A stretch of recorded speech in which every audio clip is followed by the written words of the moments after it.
श्री राम जय जय राम। श्री राम जय जय राम। श्री राम जय जय राम। आज एक मित्र ने प्रश्न किया है कि अध्यात्म में प्रवेश तो करना चाहते हैं, लेकिन मन पर कैसे नियंत्रण हो, इसका कोई सूत्र नहीं मिलता है। कृपया इसके संबंध में मार्गदर्शन कीजिए। संसार और अध्यात्म के बीच में सबसे बड़ा रोड़ा, सबसे बड़ा अवरोध अगर कुछ है तो वह मन ही है। हर जीव, हर मनुष्य संसार में तरह तरह का दुख और कष्ट भोग रहा है। बचपन से लेकर मृत्यु तक, जन्म से लेकर मृत्यु तक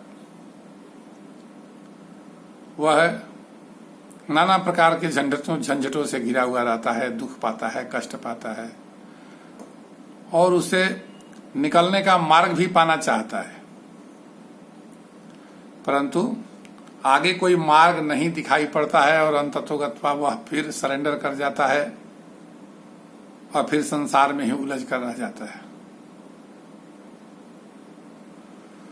तो संसार से अध्यात्म की तरफ मुड़ने में जो सबसे बड़ा बाधक मन है, उसके संबंध में मैं आपसे चर्चा करूंगा।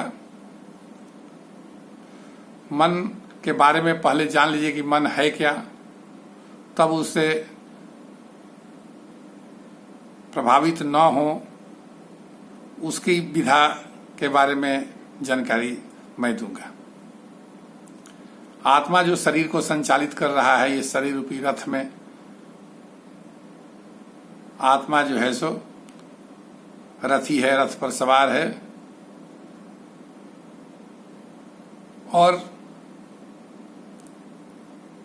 लेकिन यह आत्मा जब ये स्वतंत्र है, नित्य है, मुक्त है, ये सब एडजेक्टिव इसका तब है जब यह शरीर में नहीं है।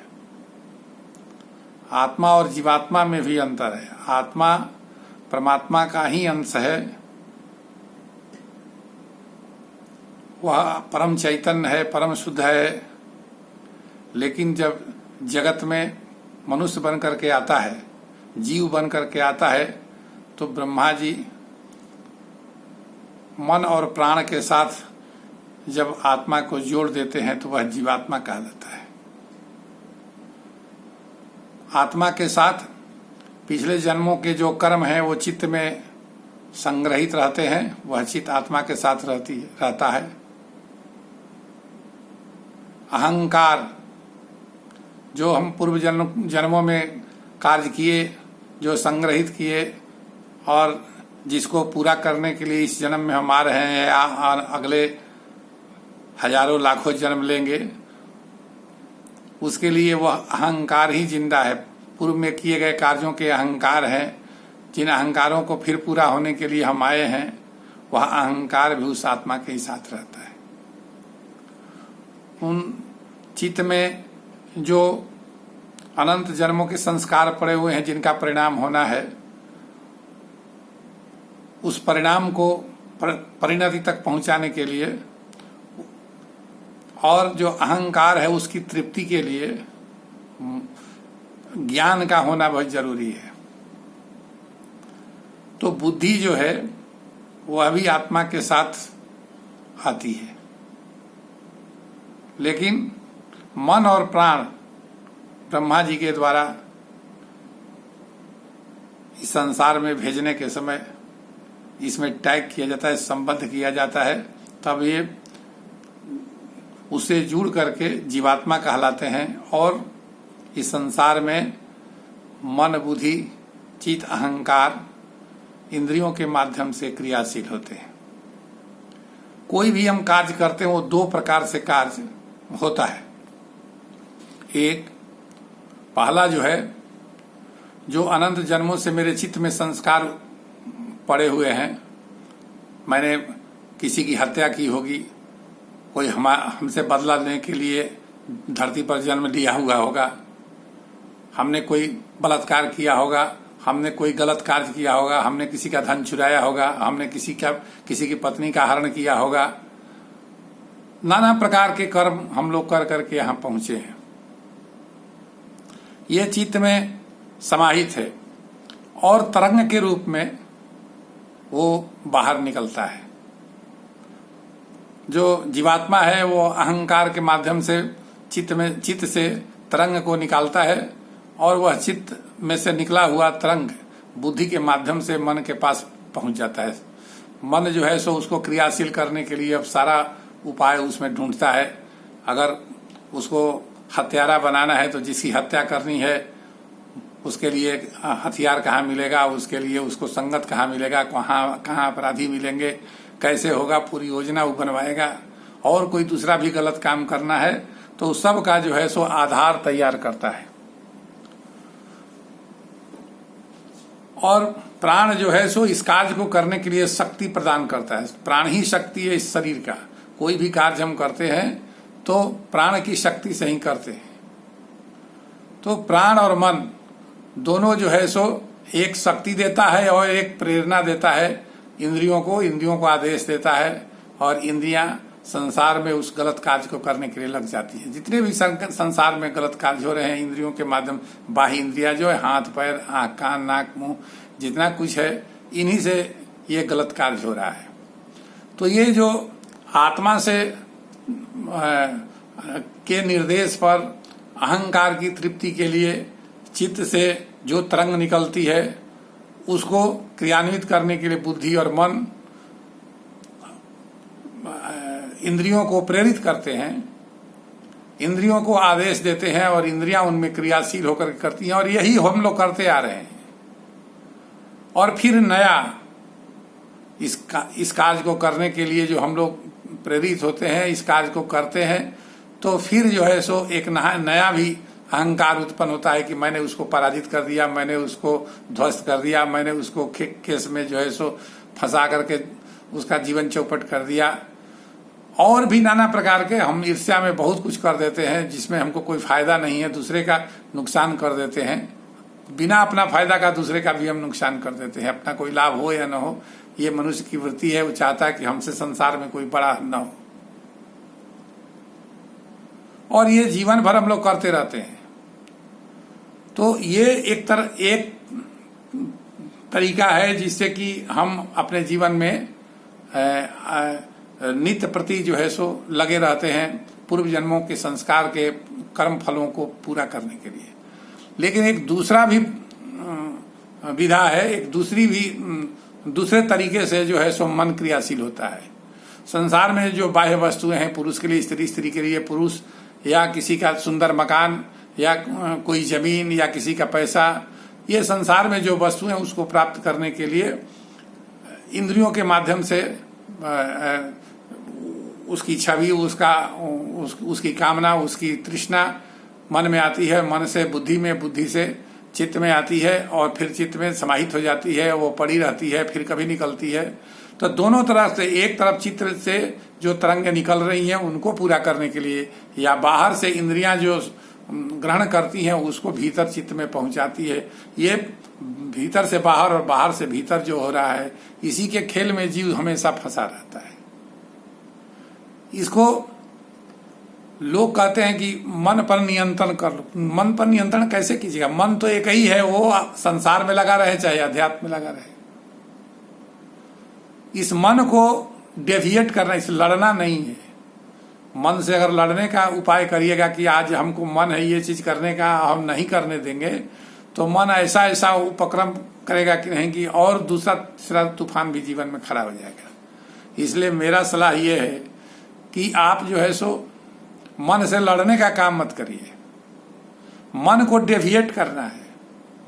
जैसे पतंग होती है तो जो पतंग उड़ाता है उसको एक डोर से बांध करके रखता है, वो पतंग उसी से बंद करके रहती है। वो जितना दूर तक उसको छोड़ता है उतना दूर जाती है, फिर उसको खींच करके अपने पास कर लेता है। तो मन में भी एक डोर बांधने की जरूरत है। मन जो है उसमें एक डोर बांधने की जरूरत है। इसीलिए हमारे देश के ऋषि परंपरा में बड़े बड़े जो हमारे ऋषि हुए, चाहे याज्ञवल्क्य जी, भारद्वाज जी या वशिष्ठ जी या विश्वामित्र जी, सबने जप का जो है सो विधान किया कि मनुष्य को जप करना है, परमात्मा के नाम का, रूप का स्मरण करना चाहिए, जप करना चाहिए। जप सबसे प्रारंभिक चीज है अध्यात्म में। जप से प्रारंभ होकर के ही जप ही ध्यान में परिवर्तित होगा और जप ही जो है सो स्मरण में परिवर्तित हो, समाधि में परिवर्तित होगा, फिर स्मरण में परिवर्तित होगा, परमात्मा का दर्शन होगा, परमात्मा तत्व की उपलब्धि होगी। ये सब चीज जप से ही होगा। अगर 100% माना जाए कि 100% साधना करने पर भगवान की उपलब्धि होगी, तो 50% रास्ता जो है सो यह जप तय करा देता है। यह जप आत्मज्ञान तक ले जाता है।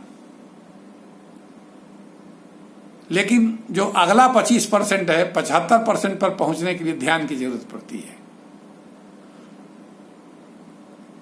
जब ध्यान वहां से समाधि तक पहुंचने, अक्षर मंडल में पहुंचने के लिए जो ध्यान किया जाता है, वो ध्यान ही सार्थक रास्ता है वहां तक पहुंचने का। वहां जप ये वहां नहीं पहुंचाएगी। हाँ, जप ये कर देती है कि आपको ध्यान में बैठा देगी, ध्यान लगा देगी आपको, लेकिन वो 25% आपको ध्यान करना पड़ेगा।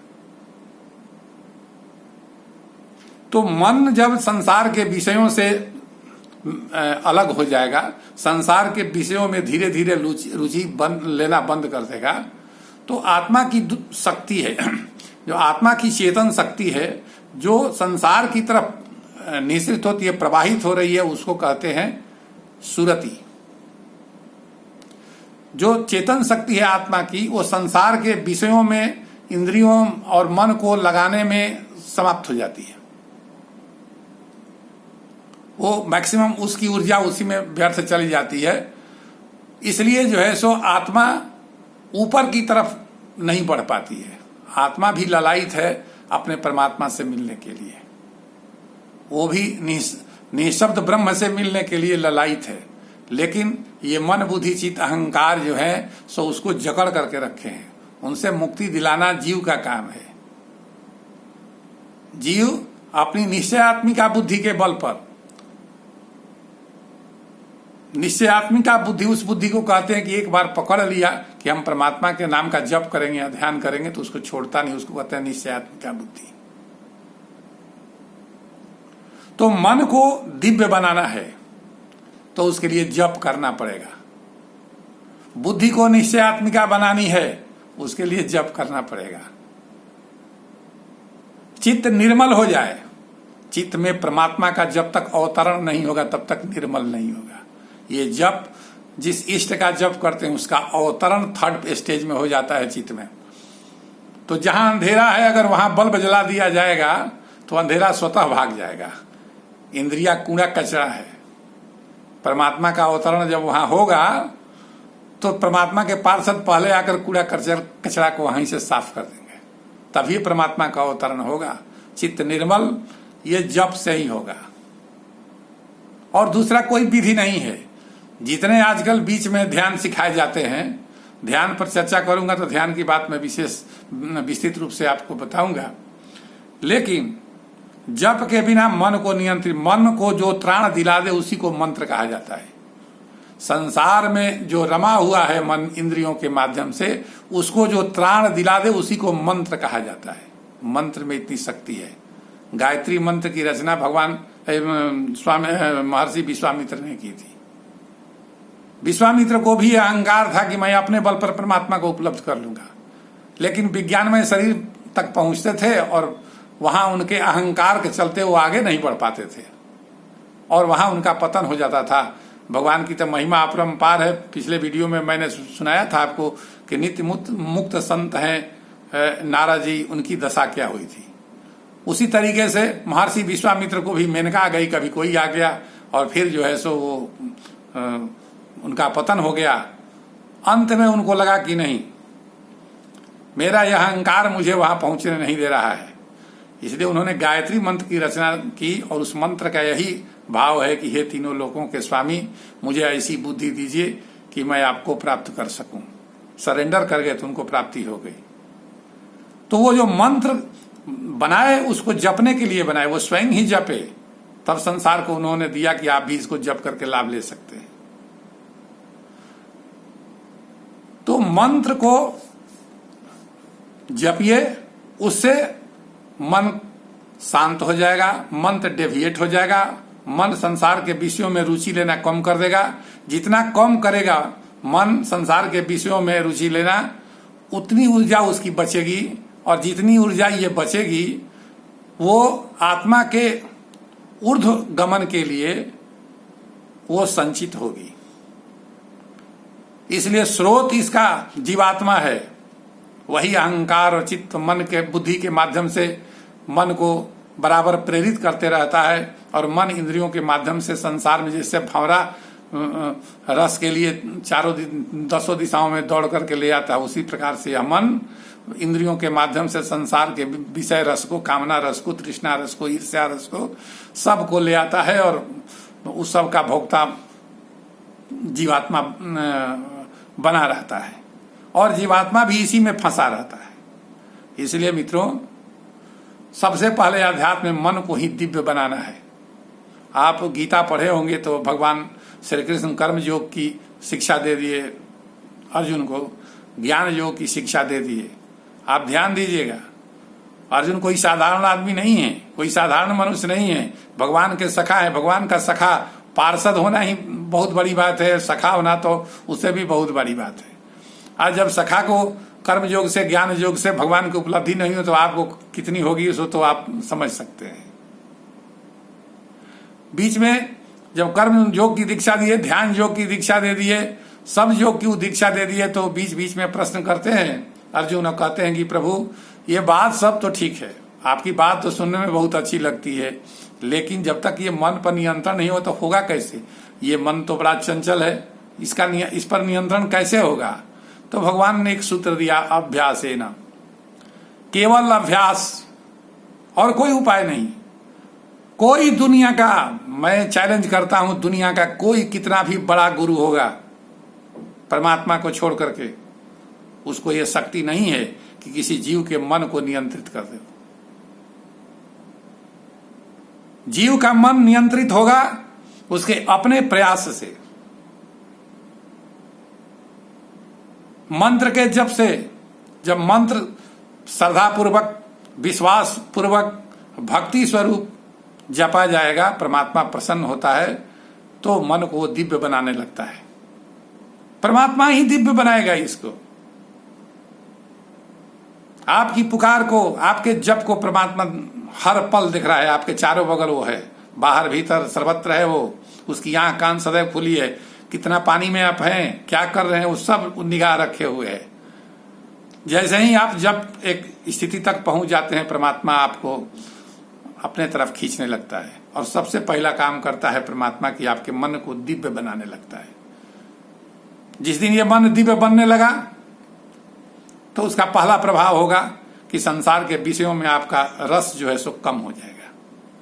एक पे एक खत्म नहीं होगा, चाहिए एक बार भी खत्म हो जाए, ये नहीं होगा। धीरे धीरे ये खत्म होने लगे। धीरे धीरे संसार में मनुष्य जब पैदा होता है तो संसार में लिप्त होने में भी 20-25 वर्ष लगते हैं उसको, तो 1-2 दिन में ये वापस भी हो जाए ऐसा संभव कदापि नहीं है। परमात्मा की कृपा होगी, इष्ट की कृपा होगी, भगवान विष्णु, राम और कृष्ण की कृपा होगी, क्योंकि वही परमात्मा है, वही परमात्मा तत्व है, तो आपकी मुक्ति होगी, आपका मन दिव्य बनेगा। मन को दिव्य बनाने के लिए उनकी आराधना करना जरूरी है। आगे वीडियो में और विस्तृत में चर्चा इस पर करूंगा। भगवान की इतना ही एक बात समझ लेनी है कि परमात्मा की कृपा के बिना, उनके प्रति श्रद्धा के बिना, उनके जप और ध्यान के बिना, स्मरण के बिना न तो माया से मुक्ति होगी, न माया से के प्रभाव से मुक्ति होगी, न संसार से मुक्ति होगी, न विषयों से आप अलग हो पाइएगा। विषयों से अलग होने का मतलब विषयों को छोड़ना नहीं, परिवार से अलग होने का मतलब परिवार को छोड़ना नहीं, कामना से अलग होने का मतलब कामना को छोड़ना नहीं, उसको दिव्य बनाना है। आज की चर्चा यहीं तक मैं करना चाहूंगा। श्री राम जय राम जय जय राम, श्री राम जय राम जय जय राम।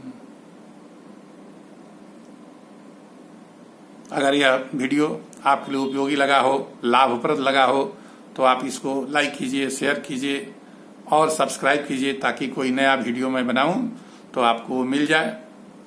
और अंत में इस अनंत कोटि ब्रह्मांड के समस्त जीवों के हृदय में निवास करने वाले आनंद कंद सच्चिदानंद करुणा सागर करुणा वरुणालय कृपा सिंधु प्रभु श्री राम को नमस्कार करते हुए वाणी को विश्राम देता हूँ। धन्यवाद।